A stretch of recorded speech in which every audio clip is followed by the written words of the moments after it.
Give me a minute and let's talk about targeting civilians and civilian infrastructure. Now, look, the Russians have been raining hell down on Ukrainian civilians, terrorizing this nation for 2 years. Today, a Ukrainian drone, apparently, according to RIA network in Russia, smashed into an apartment complex in St. Petersburg, injuring 6 and doing quite a bit of damage, starting a fire and doing some damage to the building. It is important to recognize that this was not the target of that drone, not like the Russian shelling in the east. No. By all accounts, that drone was headed to an oil depot very close to this residence. And it was electronic warfare jamming by the Russians that sent it off course and spiraling into this apartment complex.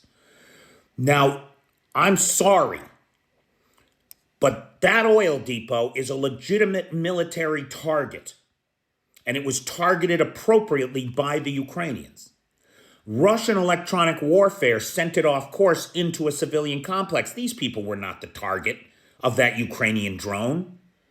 Very much unlike what's happening in Kharkiv right now, as Russian shelling continues to focus on apartment complexes and hotels where foreign journalists stay, where civilians are located, non-military targets, or the nightmare that we saw in Odessa last night with 7 civilians unalived.